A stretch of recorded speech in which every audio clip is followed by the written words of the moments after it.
Board पे एक diagram दिख रहा होगा आपको, जिसमें 4 रजिस्टर्स लगे हुए हैं P, Q, R, S और एक गैल्वेनोमीटर लगा हुआ है। गैल्वेनोमीटर क्या होता है? डिफ्लेक्शन शो करता है। कैसे शो करता है? इन चारों को इस तरह से अरेंज कर दो तो इसका नाम हो जाता है व्हीटस्टोन ब्रिज। एक साइंटिस्ट थे, ब्रिटिश फिजिसिस्ट, 1843 में इसके बारे में बताया था। That is sir Charles F Wheatstone. उनके नाम पे ही ये व्हीटस्टोन ब्रिज पड़ा है और इसी की ही एक प्रैक्टिकल एप्लीकेशन है जो हम आगे वाले वीडियो में पढ़ने वाले हैं, that is metre bridge. Metre bridge इसी के प्रिंसिपल वर्क करती है, यानी इसको हम एक प्रिंसिपल डिवाइस बोल सकते हैं। जिसका काम क्या होता है? इसका काम क्या होता है, यहाँ पे आपको लेट 1, 2, 3 PRS की वैल्यू तो पता होगी और इन तीनों का यूज करके इस चौथे जिसका नाम अननोन है, S है, उसकी वैल्यू आपको बतानी है। ये अननोन है, ये तीनों नोन है। नमस्कार, मेरे फिजिक्स के सारे उस्ताद, नाम शेखर, काम फिजिक्स को ईजी बनाना। तो इस डिवाइस को हम स्टडी करेंगे, तो इसके लिए क्या करेंगे हम? पहले इसको बैटरी से कनेक्ट कर दीजिए। पहले इसकी बैलेंस कंडीशन क्या होती है वो डिस्कस करते हैं, फिर उस बैलेंस कंडीशन को ऑब्टेन भी करेंगे इसी डायग्राम की हेल्प से। देखिए यहाँ पे सिंपल आ जाइए। तो अब देखो ये स्ट्रक्चर बना हुआ है। हमारे लिए बैलेंस कंडीशन क्या है कि बैलेंस कंडीशन गैल्वेनोमीटर में से डिफ्लेक्शन 0 कर देना। बैलेंस कंडीशन क्या है कि करंट थ्रू गैल्वेनोमीटर बिकम 0। अगर वो 0 बन जाए, कैसे बन जाए? तो देखो स्टार्ट करते हैं। ये बैटरी का प्लस है, ये बैटरी का माइनस है। बैटरी प्लस से लेट करंट I फ्लो होके आई यहाँ तक, फिर उसको 2 रास्ते दिखे, वो अपने हिसाब से डिवाइड हो गए। जैसा रजिस्टर आगे मिल रहा है उसके अकॉर्डिंग इसने अपनी करंट को डिवाइड कर लिया। यहाँ आ गई इस पॉइंट पे, मान लीजिए ये A पॉइंट, ये A ले लीजिए, ये आपका B, ये C और ये D ले लिया आपने।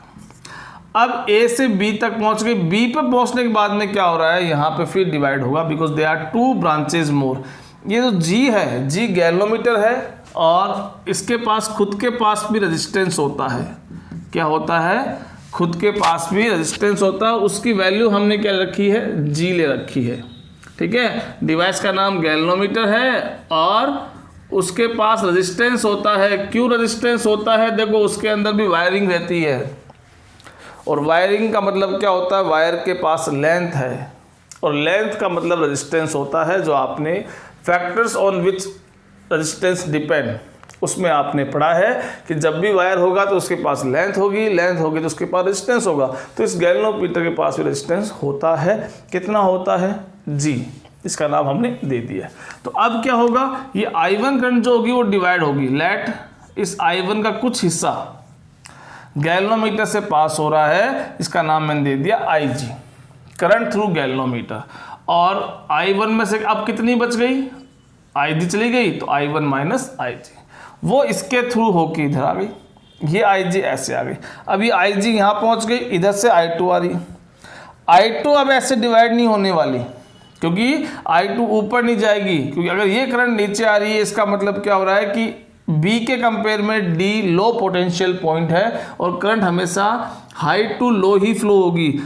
A2 डिवाइड होके ऐसे ऊपर नहीं जाने वाला। इसका मीनिंग ये हुआ कि IG नीचे आ रहा है, I2 आ रहे हैं, दोनों यहाँ से ऐड होंगे और इनका लोएस्ट पोटेंशियल पॉइंट कहाँ कनेक्ट है? ये माइनस पे बैटरी के। तो ये I2 प्लस IG, ये दोनों मिलके इस तरफ चले जाएंगे और लास्ट में इधर से I1 माइनस IG, इधर से I2 प्लस IG। एक तो ये करंट इसके साथ ऐड कौन सी होगी? ये वाली करंट ऐड होगी। ये ऐड हो गई, IG से IG cancel, I1 plus I2, I1 plus I2, I1 plus I2 I। और ये तो मैंने स्टार्टिंग में कहा था कि बैटरी से जितनी करंट निकलेगी उतनी करंट लास्ट में आनी चाहिए, वो अपनी करंट आ भी रही है। ये तो हो गया स्ट्रक्चर। अभी इसको मैं बैलेंस व्हीट स्टोन ब्रिज नहीं कहूँगा। कब इसको हम बैलेंस व्हीट स्टोन ब्रिज कह सकते हैं? कब इसको हम बैलेंस व्हीट स्टोन ब्रिज कह सकते हैं? जब आपकी करंट IG 0 हो जाए, गैल्वेनोमीटर में कोई डिफ्लेक्शन नहीं आए। गैल्वेनोमीटर में डिफ्लेक्शन नहीं आना, इसको हम बोलते हैं नल डिफ्लेक्शन। क्या बोलते हैं इसको? Null deflection. तो गैल्वेनोमीटर में डिफ्लेक्शन कब नहीं आएगा? जब IG 0 हो जाएगा। पोटेंशियल यहाँ से यहाँ तक अगर करंट फ्लो हो रही है, इसका मतलब ये हाई पोटेंशियल है, ये लो पोटेंशियल है। अगर D का पोटेंशियल मैं इंक्रीज करना शुरू कर दूं या B का पोटेंशियल में डिक्रीज करना शुरू कर दूं, कब तक? जब तक D और B दोनों एंड्स का पोटेंशियल सेम नहीं हो जाता। जब भी किसी दो पॉइंट्स का पोटेंशियल अगर सेम होता है तो करंट फ्लो नहीं होती है, because you know whenever you want to flow the current you require potential difference. अभी पोटेंशियल डिफरेंस है इसलिए करंट फ्लो हो रही है। अगर इन दोनों का पोटेंशियल डिफरेंस आपने 0 कर दिया, यानी जितना B का है उतना D का कर दिया, तो आपका क्या हो जाएगा? करंट 0 हो जाएगी। किसमें? गैल्वेनोमीटर में। और जैसे ही गैल्वेनोमीटर में करंट 0 हो जाएगी, हम कहाँ पहुँच गए? नल डिफ्लेक्शन पर पहुँच गए, यानी गैल्वेनोमीटर कुछ भी शो नहीं करेगा। और जब गैल्वेनोमीटर कुछ भी शो नहीं करेगा, इसका मतलब अब ये बैलेंस कंडीशन में है, यानी अब ये करंट जो I1 आ रही है वो इधर से इधर जाएगी डायरेक्ट, और ये I2 आ रही है वो इधर से इधर डायरेक्ट जाएगी। ये बीच में से एक तरह से नेगलेक्ट हो चुका है, इग्नोर हो चुका है, इसका कोई रोल नहीं बचा है। ठीक है। गैल्वेनोमीटर के बारे में मैं थोड़ा सा आपको बता देता हूँ। देखो गैल्वेनोमीटर क्या डिवाइस होती है, वैसे आपने पढ़ा है 10th क्लास में, फिर भी 10th क्लास का किसको याद रहता है? एक बार मैं रिवाइज कर देता हूँ। गैल्वेनोमीटर एक डिवाइस होती है जो डायरेक्शन ऑफ करंट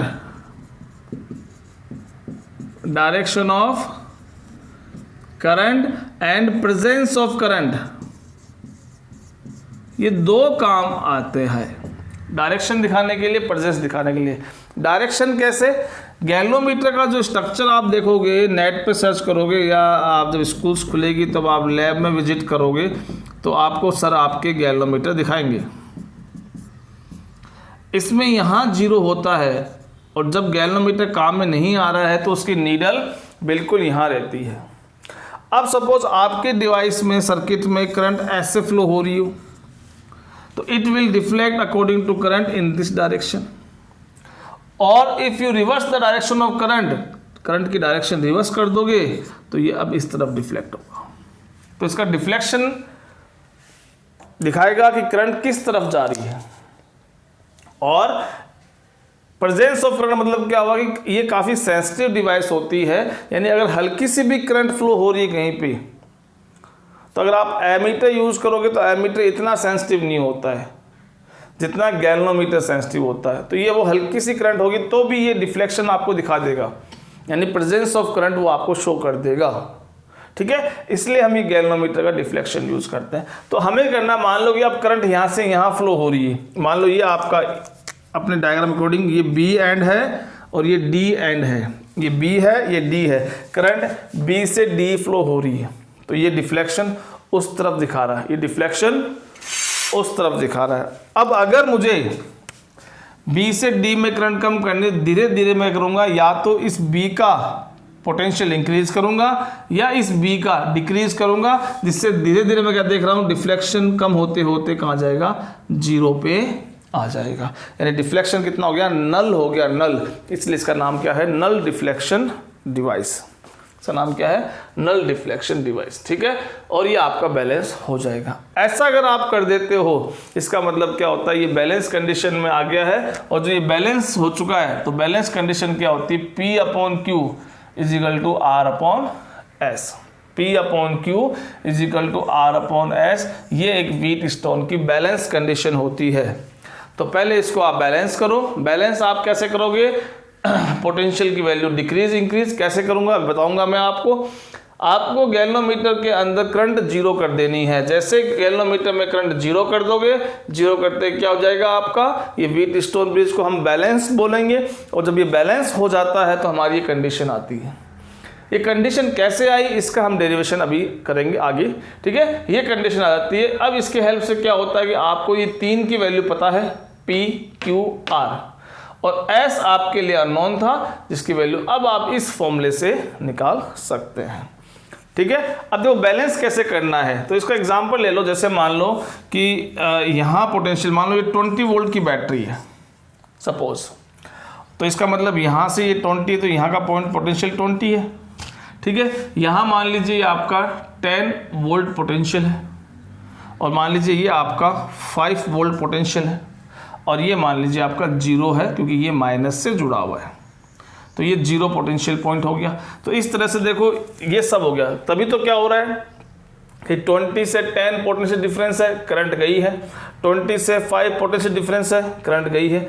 10 से 5 लो पोटेंशियल है तो करंट ऐसे आई है, ठीक है। 5 से 10 करंट नहीं जाएगी, इसलिए हमने यहाँ पे कोई करंट ऊपर आती दिखाई नहीं। B से यहाँ पे 10 का पोटेंशियल डिफरेंस है, करंट आ गई। 5 से 0 पोटेंशियल डिफरेंस है, इसलिए सारी करंट डायरेक्शन अपन अकॉर्डिंग टू पोटेंशियल डिफरेंस दिखा दी, और लास्ट में करंट सारी आ गई। आगे समझ में। अब मुझे क्या करना है, मान लो मुझे इसका पोटेंशियल इंक्रीज करना है, तो देखो यहाँ 20 है, यहाँ 5 है। अगर मैं यहाँ 10 कर दूँ, कैसे करूँगा, मैं इस रेजिस्टेंस की वैल्यू बढ़ाऊँगा। V इजिकल टू क्या होता है आपका IR होता है। अगर आप R की वैल्यू बढ़ाओगे तो क्या होगा, पोटेंशियल डिफरेंस V बढ़ेगा, और वो बढ़ाते बढ़ाते आपने अभी कितना है इनके बीच में, अभी सॉरी मैं डिक्रीज करूँगा, उल्टा बोल दिया मैंने। अभी देखो इन दोनों पॉइंट्स के बीच का पोटेंशियल डिफरेंस क्या है, 15 वोल्ट है। मुझे इसके बराबर करना है, 10 करना है, तो मैं V डिक्रीज करूँगा किसके साथ, R के साथ। तो मैं अगर इस रेजिस्टेंस की वैल्यू कम करता जाऊंगा धीरे धीरे, तो इसके अक्रॉस का पोटेंशियल डिफरेंस V वो भी धीरे धीरे कम होगा। कब तक करूंगा, जब तक ये कितना ना बन जाए, 10 वोल्ट का पोटेंशियल डिफरेंस ना बन जाए। तो अब यहाँ से यहाँ 10 वोल्ट का डिफरेंस होगा, तो ये भी कितना हो जाएगा, 10 वोल्ट। अब ये भी 10 वोल्ट, ये भी 10 वोल्ट, यानी इसको आपने एडजस्ट किया, एडजस्ट करके इन दोनों पॉइंट्स के बीच का पोटेंशियल डिफरेंस सेम मेंटेन कर दिया। उसके बाद अब करंट सेम पोटेंशियल होता है तो वो फ्लो नहीं होगी, ये आपकी वैल्यू क्या हो जाएगी, 0 हो जाएगी। और 0 होते ही आपका काम हो गया, काम होते ही क्या हो गया, आपका नल रिफ्लेक्शन आ गया। नल रिफ्लेक्शन आते मतलब आपका व्हीटस्टोन ब्रिज बैलेंस हो गया, और बैलेंस कंडीशन क्या है, P/Q इजिकल टू R/S, ठीक है। अब हमारा जो डेरिवेशन है वो CBSE के अपने और NCERT बुक में भी दे रखा है, और जहाँ में पूछा भी जाता है कि इस बैलेंस कंडीशन को ऑब्टेन करो यूजिंग किरचॉफ्स लॉ। तो किरचॉफ्स लॉ अपन पिछले वीडियो में डिस्कस कर चुके हैं। अब इसको मैं रब कर लेता हूँ, और उसके बाद हम इसकी बैलेंस कंडीशन ऑब्टेन करते हैं, and then see some numerical.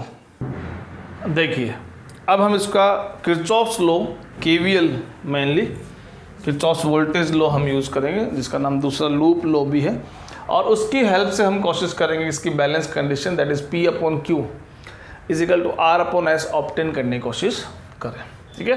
तो देखो मैंने यहाँ पे 2 लूप ले लिए।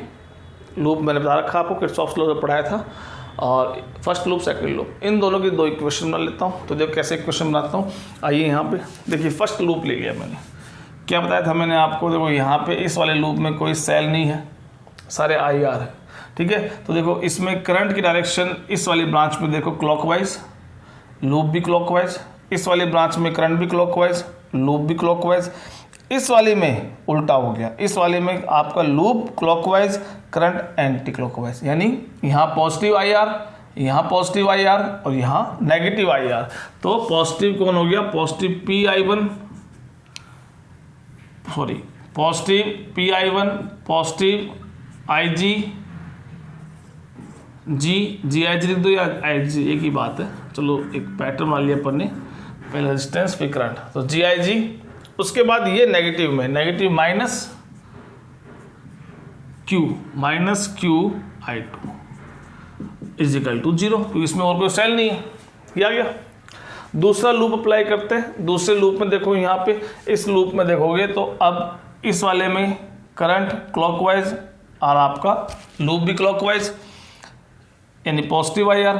इसमें देखो एक दूसरे का ऑपोजिट है, नेगेटिव IR, इसमें भी एक दूसरे का ऑपोजिट है, नेगेटिव IR, ठीक है। यानी RI माइनस IG, ये तो पॉजिटिव का, ये नेगेटिव का, माइनस का SI minus I2 plus IG, और ये भी नेगेटिव का माइनस का G I G is equal to 0। ये हमारा होता है potential difference is equal to 0 होता है KVL जो आपने लास्ट वीडियो में पढ़ा है। अब यहाँ पे क्या करो आप, क्योंकि हमें बैलेंस कंडीशन निकालनी है और बैलेंस कंडीशन में क्या होता है, अंडर बैलेंस कंडीशन IG क्या होता है 0 हो जाता है। अंडर बैलेंस कंडीशन IG 0 हो जाता है। देखो यहाँ आप पुट कर दीजिए, देखो PI1 IG 0 पुट कर दिया तो ये पूरा 0 हो गया, और ये माइनस का QI2 उसको उधर भेज दिया तो प्लस का QI2 बन गया। इक्वेशन नंबर 1 देके छोड़ दो इसको। अब इसको सिंप्लीफाई कर लो फटाफट। तो देखो यहाँ पे RI माइनस RIG, ठीक है, या यहाँ भी देखो बैलेंस कंडीशन लगा दो फटाफट, डायरेक्ट ज़्यादा स्टेप्स नहीं बढ़ने चाहिए अपने। यहाँ भी आप बैलेंस कंडीशन लगा दो जिसमें IG की वैल्यू क्या हो जाती है 0 हो जाती है। तो मैंने ये 0 कर दी, यहाँ RI बच गया। ये RI क्या था, यहाँ से देखो I1 था, ये क्या था I1, ये रहा I1 IG, तो RI1 बच गया। इधर से माइनस से ये IG 0 हो गया तो माइनस का SI2 बच गया, और ये माइनस का 0 मल्टीप्लाई सब कुछ 0 हो गया। Equation RI1 is equal to SI2 उस तरफ भेज दिया। इक्वेशन नंबर 2 दे दो दोनों को by equation 1 and 2 PI1 upon RI1, दोनों को मैंने क्या कर दिया सिंपल डिवाइड कर दिया, ठीक है। I1 से I1 कैंसिल हो जाएगा, तो इसमें आप देखोगे तो क्रॉस मल्टीप्लाई कर दो जो हमें फॉर्म चाहिए, यानी P upon Q is equal to R upon S। ये हमारी बैलेंस कंडीशन हमने ऑब्टेन कर ली यूजिंग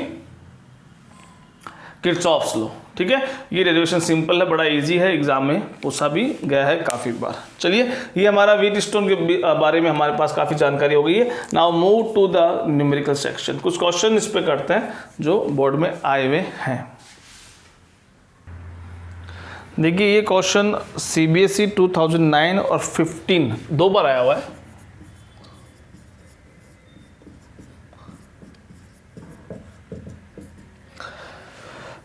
चलिए, आज तो आपको पता है कि हमारा वीडियो व्हीटस्टोन ब्रिज के लिए है, और जैसे ही हम डायग्राम समझ गए कि हमें क्या करना है, लेकिन एग्ज़ाम में तो पता ही पूरा सिलेबस होने के बाद फिर आता है, तो वहाँ कैसे आइडेंटिफाई करेंगे कि ये हमें यहाँ व्हीटस्टोन ब्रिज लगाना है। वहाँ आइडेंटिफाई करने का तरीका क्या है कि आप इसको पहले दिमाग में आएगा सीरीज़ पैरेलल से सॉल्व करने की कोशिश करोगे। सीरीज़ पैरेलल करने की कोशिश में 2 नंबर क्वेश्चन आएगा, सीरीज़ पैरेलल से आप करने की कोशिश करोगे, आप देखोगे मेरा टाइम बहुत कंज्यूम हो रहा है, मेरे से ये सिंपल सा सर्किट दिख रहा है जो वो मेरे से सॉल्व नहीं हो पा रहा है।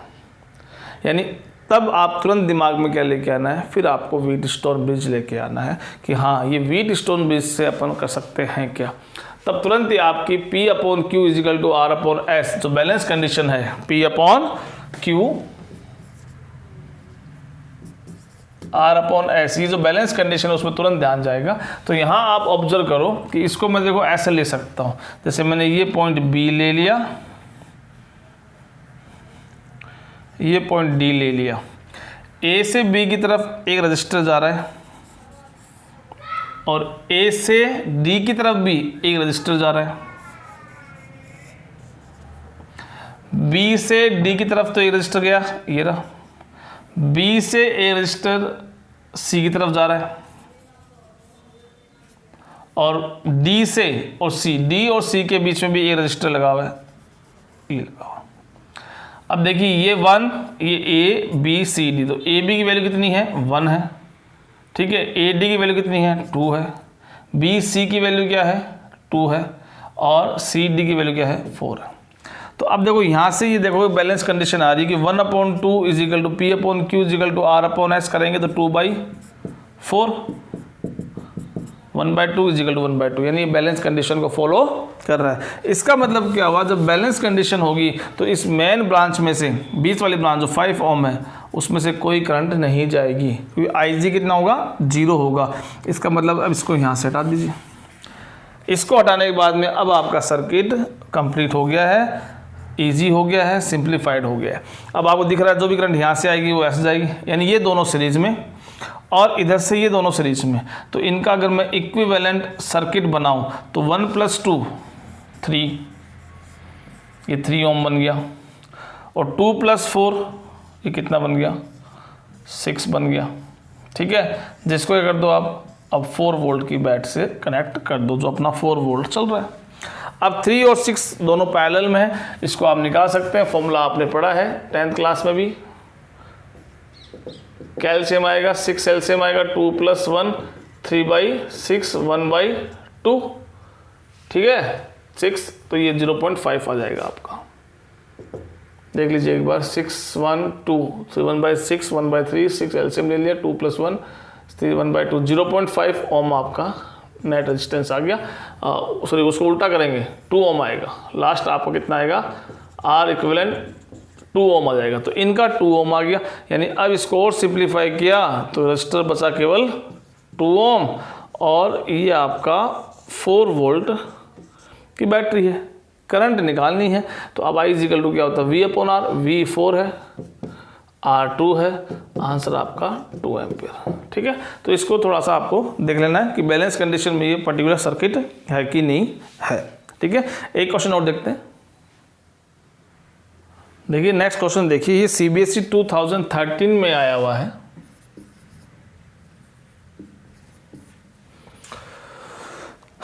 देखिए इस सर्किट में एक कॉन्सेप्ट के बारे में डिस्कस हो रहा है, इसलिए मैंने क्वेश्चन सेलेक्ट किया है। यहाँ देखो इस सर्किट में गैल्वेनोमीटर यहाँ सेंटर में है, और यहाँ गैल्वेनोमीटर आपका बैटरी की जगह लगा दिया है, और बैटरी की जगह बैटरी कहाँ गई जहाँ पहले गैल्वेनोमीटर था। तो ये एक बहुत बार क्वेश्चन आया हुआ है, जनरली वाइवा में पूछा जाता है कि अगर हम इंटरचेंज कर दें किस कंडीशन में, बैलेंस कंडीशन में होने। अगर बैलेंस कंडीशन हो चुका है, आपका व्हीटस्टोन ब्रिज बैलेंस हो चुका है, बैलेंस होने के बाद अगर आप गैल्वेनोमीटर और बैटरी को इंटरचेंज कर देते हैं उनकी पोजीशंस को, कोई फ़र्क नहीं पड़ने वाला, सर्किट वैसा का वैसा बैलेंस ही रहने वाला है। ठीक है, तो in balance condition it does not effect the circuit. ठीक है, तो अब देखो इसका मतलब ये कंडीशन एक है। तो अब यहाँ से क्या पूछा क्वेश्चन में क्या आपसे कि इसका तो R1 नहीं पता है, इसका R2 नहीं पता है, आपको इन दोनों का रेशियो निकालना है, R1 और R2 का रेशियो निकालना है। तो देखो R1 R2 वैल्यू निकाल लो, उसका रेशियो निकालो। देखो वैसे देखो ये बैलेंस कंडीशन में अपन डायरेक्ट लिख सकते हैं, दिख रहा है साफ साफ कि ये P/Q = R/S होता है। तो ये 2/3 है, तो ये भी 2/3 आना चाहिए। ये 2/3 कब आएगा, जब यहाँ 6 ओम आएगा, यानी हमारा 6 ओम आंसर आना चाहिए। बट एग्जाम में थोड़ा सा हमें स्टेप्स लिखा के दिखाना पड़ेगा ताकि मार्क्स मिल जाए, डायरेक्ट लिखने से नंबर नहीं मिलेंगे। ठीक है, अंडर बैलेंस कंडीशन 4/6 = R1/9। सो ये R1 is 6 Om, cross multiply कर दो। इसमें देखोगे तो ये भी बैलेंस कंडीशन है, तो ये 6/R2 = 12/8 2 3 3 कितना आ गया R2 6 ओम। ओहो गड़बड़ हो गया, R2 आपका 4 के टेबल 3 टेबल से 2 टाइम्स कैंसिल होगा, और ये आपका 2 × 2 4 ओम, ये आपका 4 ओम रेजिस्टेंस आ जाएगा। इनका रेशियो निकालना है, तो फाइनल आंसर अपना R1/R2 करना है। R1 आपका है 6 ओम, R2 आपका 4, आंसर आ गया 3/2। तो 3:2 आपका आंसर आ जाएगा। ठीक है, तो यहाँ से एक चीज़ हमने और सीख ली है, और ये भी CBSE में क्वेश्चन पूछा हुआ है। ठीक है, तो व्हीटस्टोन ब्रिज पे 2 क्वेश्चंस बहुत हैं, क्योंकि अब ऐसे क्वेश्चन हमें आगे मीटर ब्रिज में मिलने वाले हैं। तो हम जब मीटर ब्रिज पढ़ेंगे, पहले उसका कंस्ट्रक्शन पढ़ेंगे, उसकी वर्किंग पढ़ेंगे, और उसके बाद फिर हम उसके कुछ न्यूमेरिकल करेंगे जो कुछ इस तरह से ही होने वाले हैं। ठीक है, तो मिलते हैं अगले वीडियो में मीटर ब्रिज के साथ। Till then bye, thank you.